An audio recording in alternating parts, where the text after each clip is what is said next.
Hey guys, welcome back to Dead Space. Now, just before we get started, last time, I know I included a note in the description, but I really wanted to make sure that I nailed this home. I misspoke. Going back over the footage when I was editing, I realized I said ringworm was a parasite. It is not a parasite. Ringworm is a fungus. I meant to say tapeworms. Tapeworms are a parasite that you get very commonly from either animal fecal matter or undercooked or uncooked food. So, now that we got that cleared up, let's jump back into Dead Space. So, today we are gonna cover a little more in depth onto actual infections. We're going to take a look at specific examples and more specific examples, I should say, focused in the United States. In particular, some of the more common infections, and then we'll focus on some of the more deadly and dangerous ones. But first things first, I believe we have a train to catch.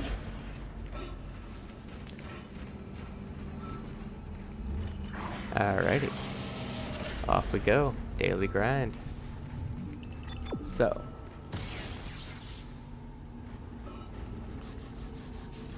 this is probably one of my favorite mechanics. You know, one of the things I love so much about Dead Space is everything feels in-world. From pulling up menus, being interactive holograms, to the pathfinding, literally appearing like a shining glove line from your glove. Everything does its best not to break your immersion in the game. Something that even modern games have difficulty doing. But I think Dead Space does it well enough, you know, to merit a legacy. You know, without a doubt, it is one of the more gripping horror titles out there, and I think it's definitely stood up. You know, this game came out, I think around 2008.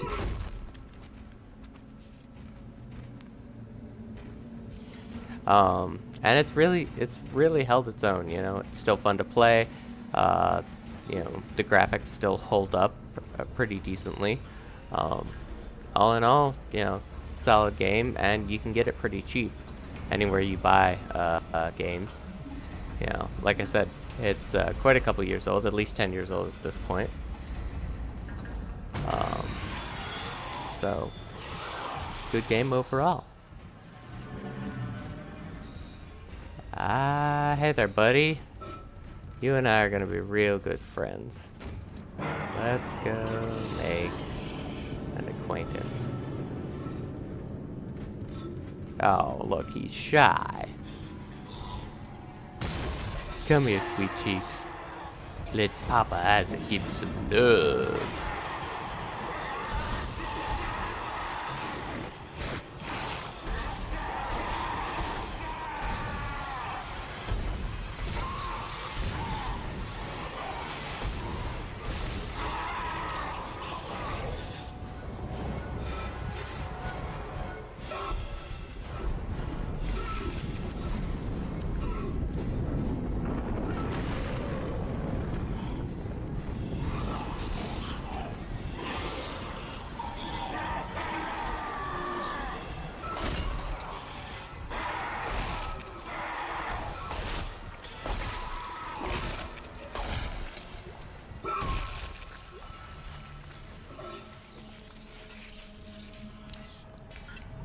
Well, should probably be a little more careful with my ammo consumption.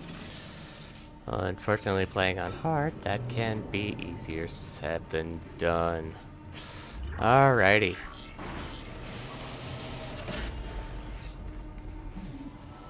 Let's go ahead and make some friends. We made it to the bridge. It's a nightmare up here. Alright. No survivors. We're going to try to get to the command computer. Wish us luck.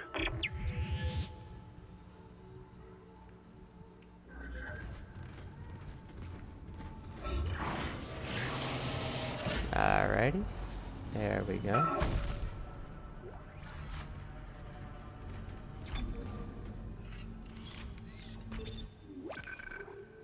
grab some money. We'll throw a save.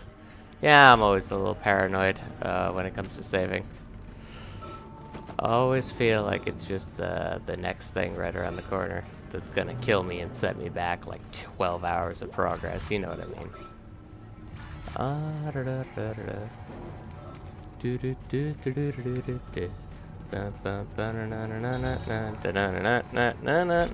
I shouldn't sing. I definitely should not sing. And then upload it to GamerGuy.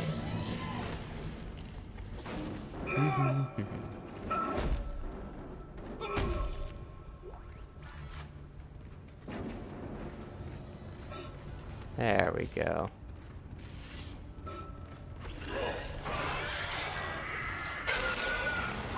Oh, God.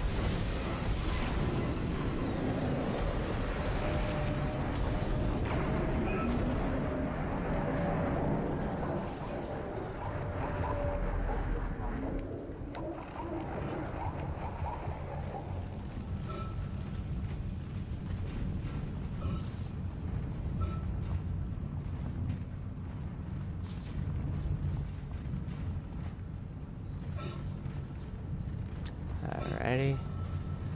Now, if, and I recall, wasn't there something around here?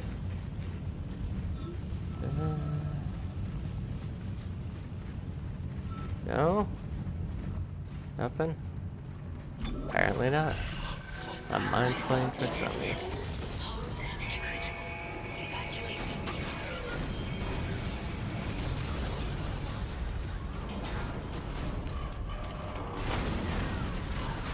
Well, so much for going out the way we came in, I guess.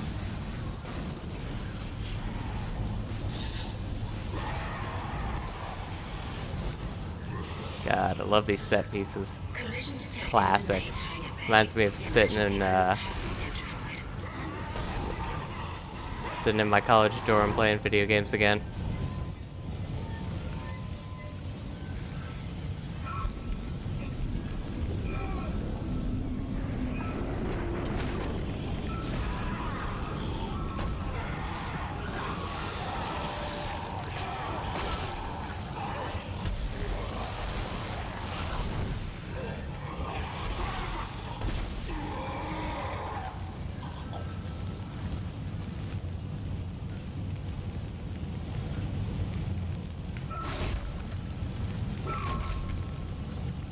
A little more damage than I would have liked.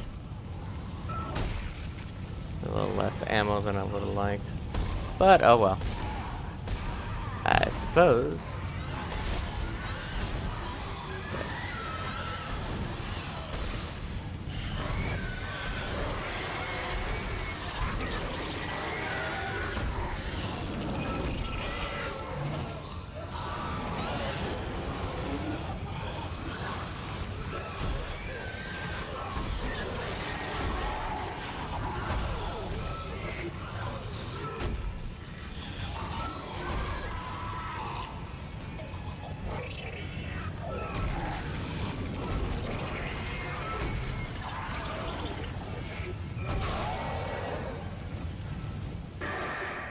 What the hell is happening down there? What happened to the shuttle?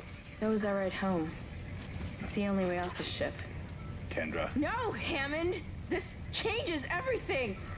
just let me think. Can you access the command computer? It's no good. There's an executive lockdown of all primary systems. Without the captain's authorization, I can't access them. Well, where's the captain? Here he is. Captain Benjamin Matthias. Location? Med lab. Status? Deceased. What? How? I can't access that information. Find the captain and you'll find his rig. With his authorization codes, I can crack this computer wide open. Damn it. Isaac, I'm sending the tram back to your location. Get to the medical deck and find that rig as fast as you can. What was that? Oh, come on!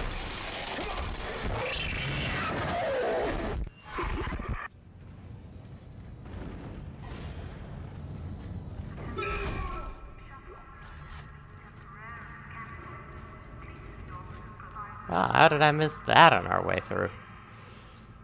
Alrighty, so it's about halfway through this recording, so might as well jump right into the meat of stuff.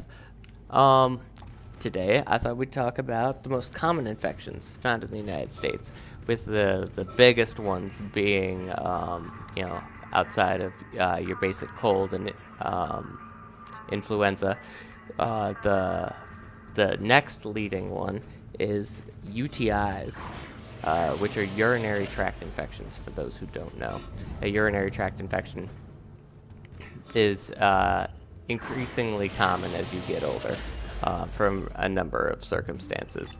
A lot of people get UTIs when they get older due to the fact that they have to get a urinary catheter placed.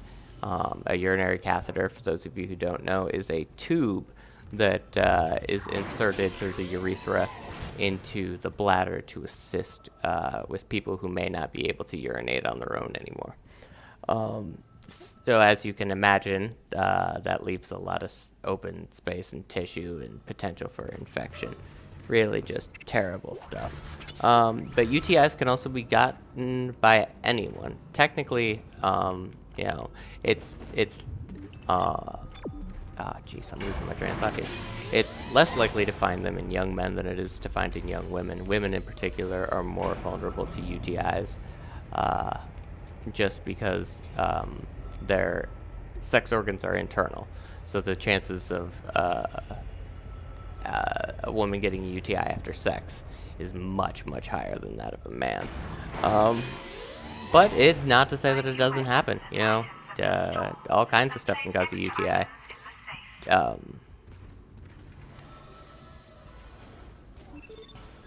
Especially for people who don't follow proper hygiene or can't follow proper hygiene. Dirt, mud, all kinds of stuff that really just causes a potential for that UTI to really just fester and grow. I'm gonna buy our level 2 suit here because I need more. Now, after UTIs, the next most common infections we see here in the United States are surgical site infections. So those would be people who have had an invasive surgery. Any surgery that requires an incision or an opening of bodies or tissues has a chance to get infected. And unfortunately, we know that sometimes that chance is higher in a hospital because there are so many sick people there. We do our best to sterilize it, of course, but that's not always possible. They do their best, without a doubt.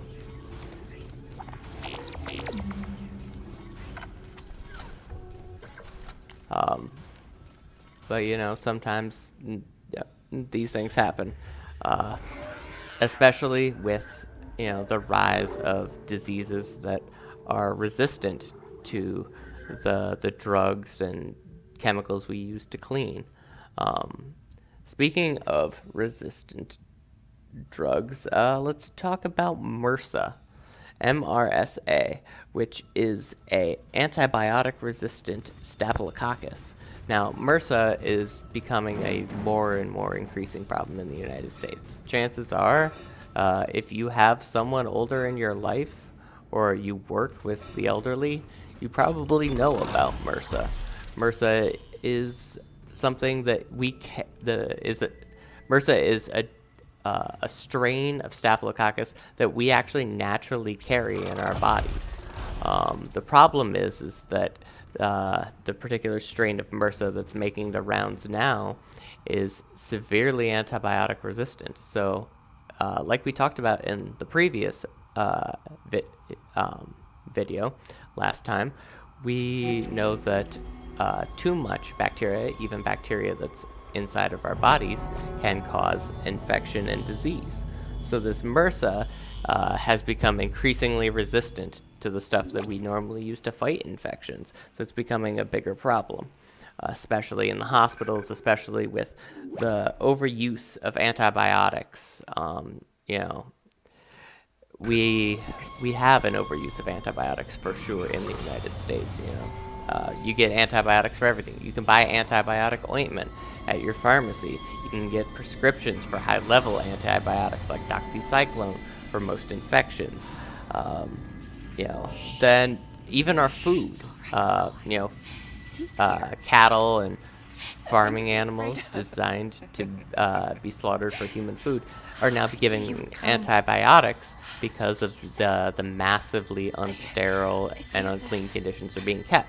So farmers are pumping them full of antibiotics, which make their way into the food and make its way into our system. Now, Can I go now? that's given rise. Oh, jeez. Take me. Just shut up. Sure thing. Okay. To move or throw objects. Have fun with that.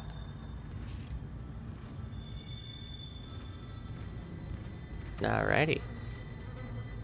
Now,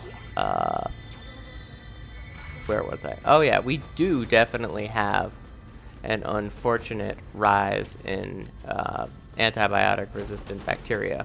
You know, it's becoming a more and more increasing problem, and with the only way to combat that is making new antibiotic drugs, which is becoming harder and harder. And the problem with making new antibiotic drugs is that then the bacteria find new ways to be resilient to them. So it's more of a fight of attrition than anything else at this point. Pick up schematics to add items to the store.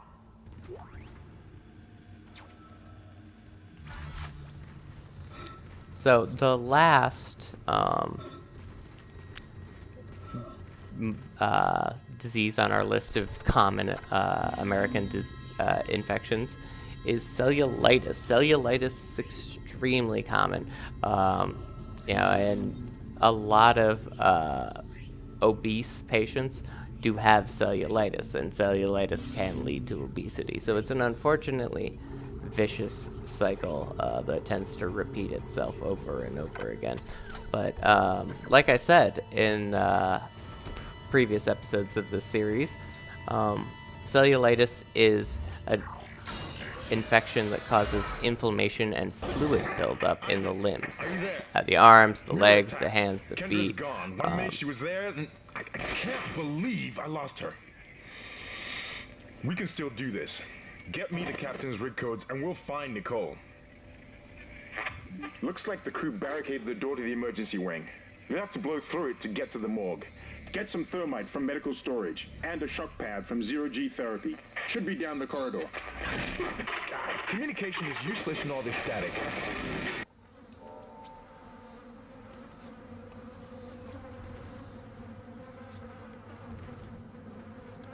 Alrighty. Onwards and forwards. So, cellulitis. Buildup of fluid, bad stuff, needle drain. We talked about it earlier. So, let's move on to the most common fungal infections out there, which are athlete's foot, which we talked about, yeast infections in women, which are fungal infections that usually enter through the vagina and germinate there, and what's affectionately known as jock itch, which is sort of like a yeast infection for men. It's a fungal infection that gathers in the groinal area, especially under any flaps or folds it might find, causing irritation, inflammation, and severe itchiness all around. So that's pretty much it for fungal infections. Fungal infections are not something that I personally have had to deal a lot with, you know, given that I work and live in a rather cold and dry climate. Fungal infections have not been something that's been particularly bad in this area of the world. But we do have parasites, like tapeworms, which you'll remember I mentioned at the beginning of this episode. Tapeworms are probably one of, if not the most, actually I think they're probably the second most common parasite found in the United States, shortly after pinworms. Pinworms being the most common. But tapeworms are the ones that I personally have seen the most of. Tapeworms are parasites that rest in the gastrointestinal tract. They lay eggs in there, they reproduce in there, and how they get into your system more often than not is that you eat the eggs through uncooked or undercooked food, or it can be transmitted through human or animal fecal matter, which you'd think that people wouldn't go sticking that stuff in their mouth, and for the most part you'd be right, but that's not the only way that it can be transferred. If you're cleaning out your cat's litter box and you have to grab something there, or later you touch the scoop that was in contact with the cat's feces, and then somehow you end up touching something else, or you touch your mouth or your nose, or any way that those eggs could enter your body, then there you go. You got tapeworms, and it's just that simple. Another super common form of parasites found in the United States are mites, dust mites, and particularly nasty scabies mites. So for those of you who are unaware of what scabies are, consider yourself lucky.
Sorry for not talking too much. I'm trying to focus on this fight.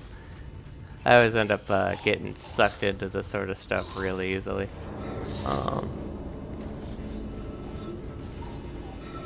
So I think we are almost done with this area. Once we finish off the last of these suckers, we may call it there.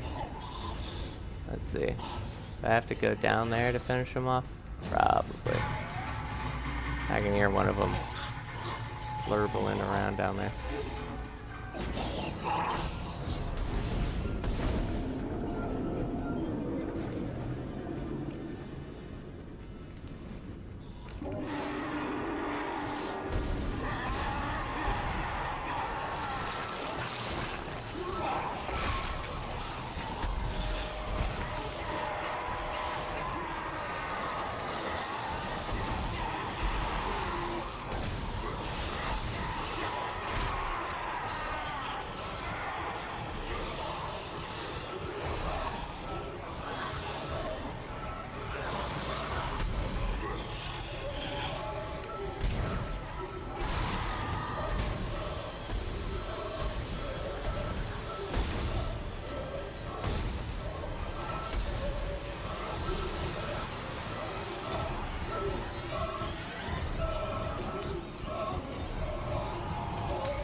know what? Where are you?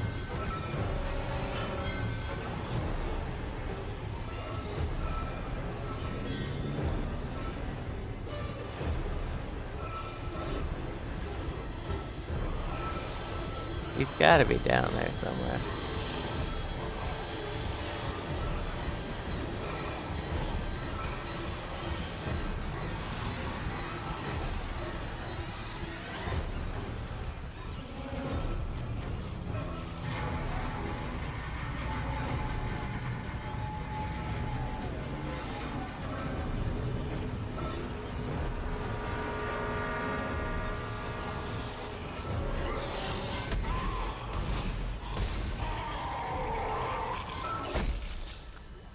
Quarantine listed.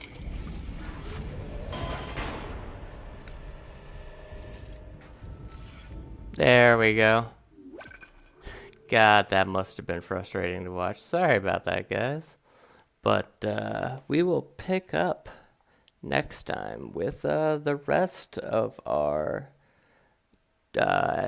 more in-depth look, our deep dive into infections. And then I think we'll probably wrap up the infection talk next episode. So, thanks for watching. I really appreciate it.